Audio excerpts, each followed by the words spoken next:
Hello, friends, and welcome to the Exams Made Simple. And we are back again with the Hindu Complete Newspaper Analysis for 21st of April 2023.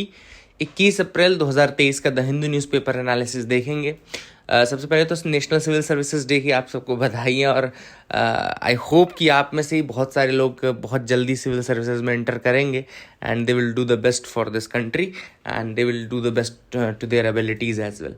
तो start करते हैं सबसे पहले आज के सवालों के साथ जिनके जवाब आपको देने हैं। पहला सवाल है, individual satyagraha was called by Mahatma Gandhi in reaction to. Individual satyagraha इनमें से किसके रिएक्शन के उसमें रिस्पॉन्स में दिया गया था? A is Cripps Mission, B Simon Commission, third C is Augustoffer या D Wavell Plan. So it's a good question. I hope you will try to answer. The correct answer for this, let me tell you the answer now. Answer is C Augustoffer. तो आप लोग मिला लीजिएगा और बताइएगा कितने लोगों का सही था। दूसरा सवाल है, Gandhi ji was the editor of which of the following English weeklies. इनमें से किस किस इंग्लिश वीकली के एडिटर गांधी जी थे? First is Harijan, second is Indian opinion, third is heritage India, fourth is Navjivan. तो इनमें से किसके किसके महात्मा गांधी थे? 1 2 2 3 4 1 4 1 3 4। The correct answer for this is 1 and 2, वह हरिजन और Indian opinion. Indian opinion I think उन्होंने साउथ अफ्रीका में किया था, तो इन दोनों के थे, बाकियों के तो नहीं थे। बाकी के अगर आपको पता है तो ज़रूर कमेंट सेक्शन में बताएं। तीसरा सवाल है, Whitley commission was established in British India was mandated to report on. तो विटली कमीशन इनमें से किस कारण से बनाई गई थी? Options are a trade and commerce within the princely states, B policy and military reforms needed in the wake of 1957 mutiny, financial reforms needed in British administration या existing condition of labor and make recommendations. So the correct answer for this is D, the existing condition of labors and to make recommendations regarding the same. तो ये विटले commission का mandate था। I hope you will try to answer. आपने answer किए होंगे, बताइएगा ज़रूर कितने आपके सही थे। मूव करते हैं न्यूज़ एनालिसिस पार्ट में। पहली जो न्यूज़ है वह international food policy research institute ने रिलीज की है ग्लोबल फूड पॉलिसी रिपोर्ट। तो पहला तो ये सवाल बनता है कि ग्लोबल फूड पॉलिसी रिपोर्ट निकालता कौन है? तो अगर किसी ने आपसे पूछा कि ग्लोबल फूड पॉलिसी रिपोर्ट कौन निकालता है, तो ये निकालता है international food policy research institute, इफ्प्री जिसको बोलते हैं, ठीक है ना। अब इसमें जो रिपोर्ट निकाली गई है, it highlights the multiple crisis, जैसे कि पहले तो कोविड-19 pandemic, climate change, natural disasters, civil unrest, political instabilities, ये सारी चीज़ें जो अभी रिसेंटली हुई हैं, आप देखें अगर इन सारी चीज़ों को, तो ये सारी चीज़ें रिसेंट की हैं and they have led to the rise in food insecurity world wide. तो इस कारण से फूड इनसिक्योरिटी जो है वो काफ़ी ज़्यादा बढ़ी है, स्पेशली जो कोविड आया, फिर वॉर आया, सिविल अनरेस्ट हुआ, महंगाई बहुत ज़्यादा बढ़ी, इन्फ्लेशन बहुत ज़्यादा बढ़ा, तो all this things have led to the food insecurity in the world, है ना। And to respond to the food system shocks, the IFPRI report suggests focusing on 3 key areas. तो IFPRI की जो रिपोर्ट है वो बोलता है कि भैया जो शॉक लगा है, फूड सिस्टम शॉक है, इससे लड़ने के लिए 3 चीज़ों पे ध्यान देना है। पहला आपको क्राइसिस प्रिडिक्शन एंड प्रिपरेशन, मतलब पहले तो आपको क्राइसिस को प्रिडिक्ट करना है एंड प्रिपेयर करना है उसके अकॉर्डिंग। सेकंड है building resilience before and during the crisis, resilience बनाना है before and during the crisis. And third is making crisis response supportive and inclusive of the vulnerable groups. तो जो वल्नरेबल ग्रुप्स हैं उनको आपको सपोर्ट करना है, इंक्लूड करना है अपने रिस्पॉन्स सिस्टम में। एंड अर्ली वार्निंग सिस्टम्स में आपको इन्वेस्ट करना पड़ेगा। You will have to invest in the early warning systems in order to save lives, livelihood and money. दूसरी जो न्यूज़ है वो है regarding the solar eclipse that happened yesterday. आप सबको पता होगा कल के एक सोलर एक्लिप्स था and that was a Ningaloo eclipse. जो टर्म यूज़ किया गया है that is a Ningaloo eclipse और this is a hybrid eclipse, ठीक है ना। तो एग्जैक्टली याद रखिएगा, ये हाइब्रिड एक्लिप्स था या निंगालू एक्लिप्स था। And this solar eclipse is unique as it is hybrid in nature, मतलब it transitioned from an annular eclipse to a total eclipse in certain regions and again became an annular eclipse, ठीक है ना। तो पहले annular था, उसके बाद total में कन्वर्ट हुआ, देन फिर अगेन एन्यूलर बना। तो इस कारण से it's a hybrid eclipse of 2 different types of eclipses and this is a Ningaloo eclipse, ठीक है ना। तो टर्म जरूर याद रखिएगा। अच्छा, एंगुलर एक्लिप्स क्या होता है? जब एक आपकी रिंग ऑफ फायर बस दिखती रहती है, मतलब मून इतना पार्शियली ढकता है कि आपको एक आउटर रिंग ऑफ फायर दिखती रहती है सन की, दैट इज एन्यूलर एक्लिप्स, उसकी एन्यूलर रिंग दिखती रहती है, ठीक है ना। और फुल में तो आपका पूरा कवर हो जाएगा, है ना। तो दैट इज अ थिंग। तो ये इस तरीके से पार्शियल, फिर फुल, फिर अगेन पार्शियल उसमें कन्वर्ट हुआ था, इसलिए हाइब्रिड इसको बोला जाता है, ठीक है ना। तो I hope you got clarity regarding that as well. अब प्राइम मिनिस्टर ने कल एड्रेस किया है inaugural session global Buddhist summit का। पहला सेशन था ग्लोबल बुद्धिस्ट समिट। अगर आपसे कोई पूछे कि ग्लोबल बुद्धिस्ट समिट पहला कहाँ हुआ है तो ये दिल्ली इंडिया में हुआ है।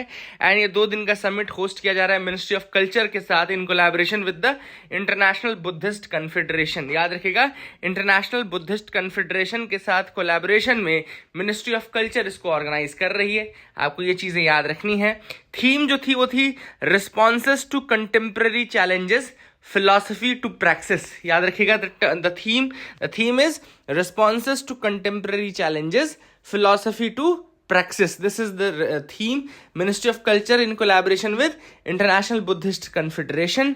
ये है आपका global Buddhist summit, inaugural session Delhi India में सेलिब्रेट किया जा रहा है। इसमें ऑब्वियसली बात है बुद्धा की जो फिलॉसफी है उसको डिस्कस किया जा रहा है, उसको और बोला है किस तरीके से आज के प्रेजेंट सिनारियो में बुद्धा की फिलॉसफी बहुत ज़्यादा वैल्यूएबल है और बहुत ज़्यादा काम आ सकती है। तो वो सारी चीज़ों पर ही डिस्कशन किया जा रहा है। I hope you got clarity. आगे मूव करते हैं, देखते हैं और क्या इंपॉर्टेंट न्यूज़ आर्टिकल्स हैं जिनके बारे में हमको डिस्कस करना है। तो यहाँ पे आपको एक न्यूज़ दिख रही होगी डिस्कस करने योग्य। PSLV C55 mission ISRO to carry out in orbit scientific experiment using the spent PS4। अब पहली चीज तो स्पेंट PS4 लिखा हुआ है। इस बार PSLV C55 मिशन में एक एक्सपेरिमेंट इसरो ये भी करने वाला है PS4 का। तो व्हाट इज दिस PS4? ये खेलने वाला PS4 नहीं है, it is actually 4th and final stage of the PSLV। PS4 का मतलब होता है 4th and final stage of the PSLV, जहां पे लिक्विड 2 लिक्विड इंजन्स यूज होते हैं प्रोपल्शन के लिए। And PS4 is responsible for correct injection of PSLV payloads into the respective desired orbits. तो जो पेलोड्स हैं उनको डिजायर्ड ऑर्बिट में रखने का काम इसी PS4 का। लास्ट जो स्टेज है, 4th स्टेज जो है PSLV का, वो PS4 है। तो एक्चुअली इस PSLV C55 के माध्यम से इसरो अपने ये जो 4th स्टेज है उसको दोबारा यूज करने की कोशिश करेगा, ठीक है ना। सो दिस इज एक्सपेरिमेंट जहां पे वो पोएम मॉड्यूल है। आप याद रखिएगा, पोएम मतलब कि PSLV orbital experimental module. Poem याद रखिएगा, PSLV C55 मिशन में पोएम है PSLV ऑर्बिटल एक्सपेरिमेंटल मॉड्यूल, जहां पे स्पेंट PS4 मतलब जो यूज हुआ PS4 है of the launch vehicle that would be utilised as an orbital platform to carry on scientific experiment through non separating payloads. तो non separating payloads के माध्यम से PS4 स्टेज में साइंटिफिक एक्सपेरिमेंट्स किए जाएंगे। यही है पोएम मॉड्यूल, ठीक है ना। याद रखिएगा, इसमें नॉन सेपरेटिंग पेलोड्स का यूज किया जाएगा, ठीक है। I hope you got clarity regarding that as well. अच्छा, ये PSLV C55 में आपका सिंगापुर का टेलियोस भी रहेगा प्राइमरी सैटेलाइट। एंड इसके अलावा एक ल्यूमेलाइट 4 को पैसेंजर सैटेलाइट के रूप में रहेगा। ल्यूमेलाइट 4 को पैसेंजर सैटेलाइट रहेगा एंड टेलियोस प्राइमरी सैटेलाइट रहेगा। Teleost 2 will be the primary satellite and Singapore की सैटेलाइट है। And it's developed under a partnership between the governments of Singapore and वहाँ पे इंजीनियरिंग जो डिपार्टमेंट है सिंगापुर का, उनके बीच में ये टेलियोस 2 बनाया गया है। It is all weather day and night coverage satellite, all weather day and night coverage satellite capable of imaging in at 1 meter full polarimetric resolution। तो काफी इंपॉर्टेंट है ये टेलियोस 2 भी काफी important. I hope you got clarity. आगे move करते हैं, देखते हैं और क्या इंपॉर्टेंट है। तो एडिटोरियल पार्ट पे आते हैं। जो एडिटोरियल हम देखेंगे वो है a new age in the fight against tuberculosis. तो ये आर्टिकल लिखा है डॉक्टर सौम्या स्वामीनाथन ने। She is the former chief scientist of the World Health Organization, currently leads the MS Swaminathan Research Foundation. अब ये वर्ल्ड टीबी समिट जो था रिसेंटली उत्तर प्रदेश वाराणसी में हुआ था। याद रखिएगा, वाराणसी में हुआ था वन वर्ल्ड टीबी समिट। याद रखिएगा, 24 मार्च 2023 को वन वर्ल्ड टीबी समिट कहाँ हुआ था? वाराणसी उत्तर प्रदेश में हुआ था। एंड वहाँ पे ट्यूबरकुलोसिस को एलिमिनेट करने के लिए डिस्कशन किया गया, नए तरीके नए पाथवेज फाइंड किए गए, उसके पर डिस्कशन किया गया किस तरीके से कर सकते हो। तो इंडिया ने काफ़ी वैसे स्टेप्स उठाए हैं, ऑथर ने वही बताया कि इंडिया ने बहुत सारे स्टेप्स उठाए हैं। नेशनल टीबी एलिमिनेशन प्रोग्राम है इंडिया का, पहले इसको revise National Tuberculosis Control Programme या RNTCP कहा जाता था, and it has introduced several measures to find, notify and treat the TB cases. मतलब कि पहले तो फाइंड करो, नोटिफाई करो और ट्रीट करो, है ना। बहुत सारी चीज़ें ऐसे हमने की हैं। इसके अलावा कई नई टेक्निक्स हमने मतलब प्राइवेट सेक्टर के साथ मिल करके भी डिवाइस करने की कोशिश की है, सोशल सपोर्ट प्रोविजंस बनाने की कोशिश की है, डायग्नोस्टिक टूल्स नए डेवलप करने की कोशिश की है, नई ड्रग्स डेवलपमेंट करने की कोशिश की है। तो these are the efforts that are being going on, है ना।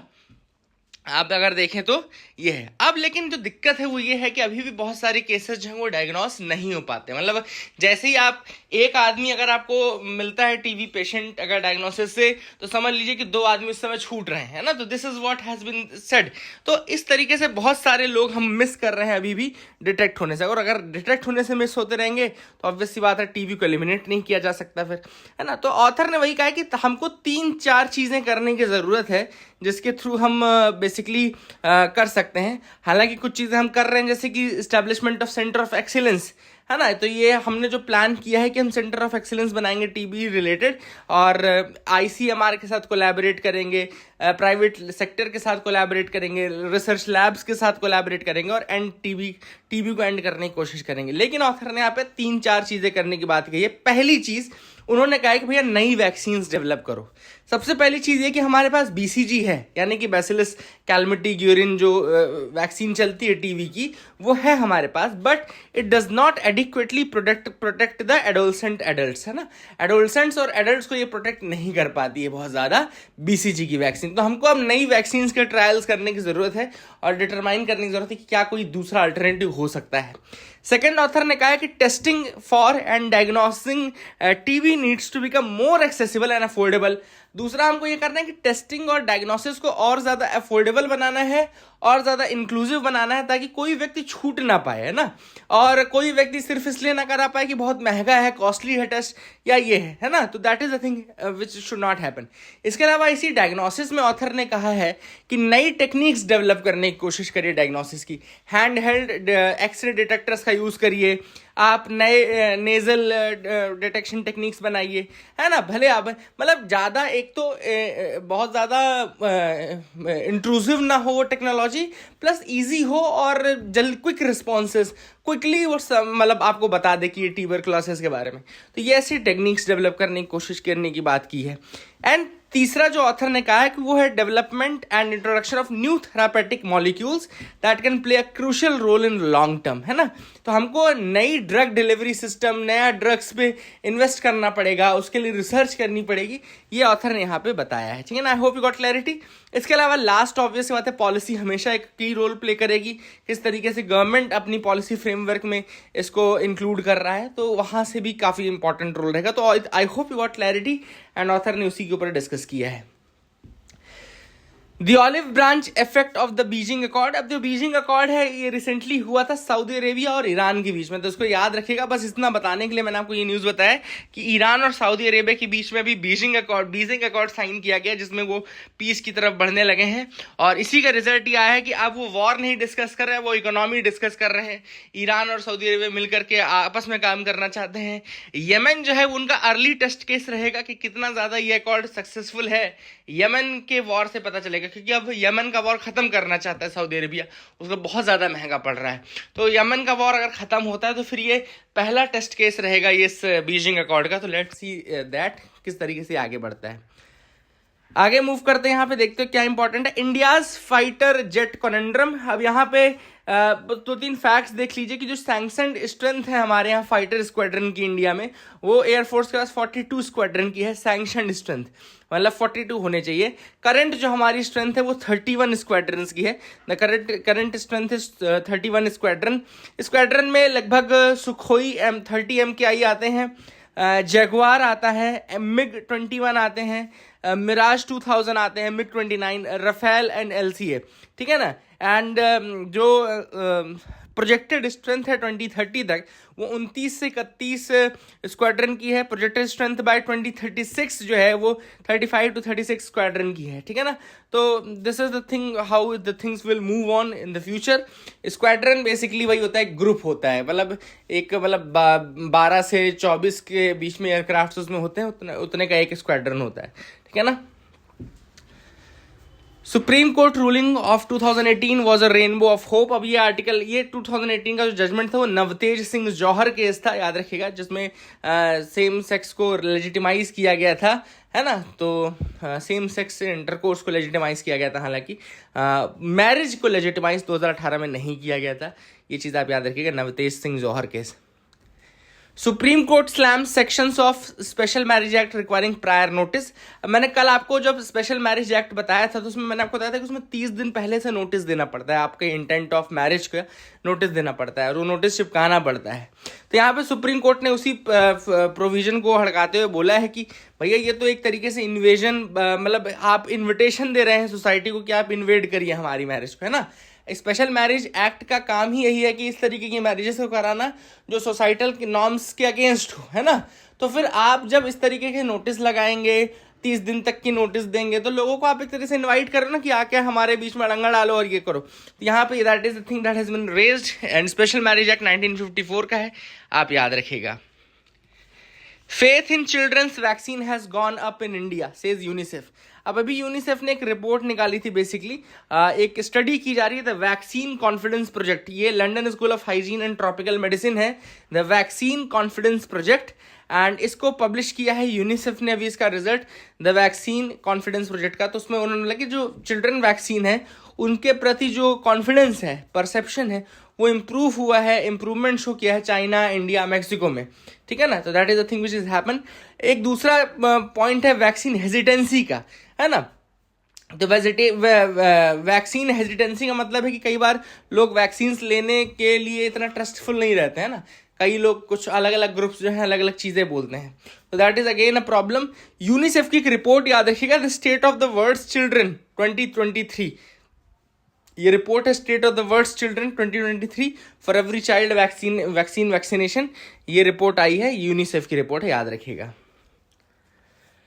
IAF to join multilateral exercise in Greece. अब इंडियन एयरफोर्स जो है ग्रीस में एक एक्सरसाइज में पार्टिसिपेट करेगा, नाम है इनियोकोस 23, याद रखिएगा, INIOCHOS, इनियोकोस 23। It's a multinational air exercise hosted by Greece air force, ठीक है ना। इसके अलावा एक्सरसाइज स्कोप इंडिया जो था वो US के साथ है, वो हमारा ऑलरेडी चल रहा है, तो याद रखिएगा दैट इज विद US, आप इसको याद रखिएगा। आगे मूव करते हैं, देखते हैं और क्या इंपॉर्टेंट है आपके लिए। एक छोटा सा होमवर्क है कि आप SCO के मेंबर्स मुझे बताइएगा, और अभी 9th मेंबर की बात चल रही थी, कौन सा मेंबर है कमेंट सेक्शन में आप इतना जरूर बताना। उस न्यूज़ में उतना नहीं था, SCO के मेंबर्स के बारे में अगर आप बताएं तो दैट विल बी गुड। आगे मूव करते हैं, देखते हैं और क्या इंपॉर्टेंट है, अगर तो देख लेते हैं। यहाँ तो ऐसा नहीं है, war against inflation is not yet won. Obvious सी बात है, इन्फ्लेशन के खिलाफ लड़ाई अभी पूरी कंप्लीट हुई नहीं है। इन्फ्लेशन जब होता है तो गवर्नमेंट क्या करती है, नॉर्म मतलब इंटरेस्ट रेट बढ़ा देती है। इंटरेस्ट रेट बढ़ाने का मतलब क्या है, टाइटनिंग, टाइट मनी पॉलिसी बोलते हैं इसको, या हॉकिश मनी पॉलिसी बोलते हैं, ठीक है ना। अब जब इन्फ्लेशन एक बार कंट्रोल में आ जाएगा तो धीरे धीरे हो सकता है पॉलिसी रेट या रेपो रेट गवर्नमेंट घटा दे, RBI घटा दे। RBI नहीं घटाती, मॉनेटरी पॉलिसी कमेटी बनाई गई है, वो घटाएगी, ठीक है ना। तो मॉनेटरी पॉलिसी कमेटी जब उसको घटाएगी तो उसको क्या बोलेंगे, मतलब आपका डोविश पॉलिसी। पहले अभी हॉकिश है, फिर डोविश हो जाएगी, ठीक है ना। तो ये आप याद रखिएगा, that is the thing which is important. I hope you got clarity regarding this as well. That is it, keep loving us, keep sharing us, thank you, have a nice day.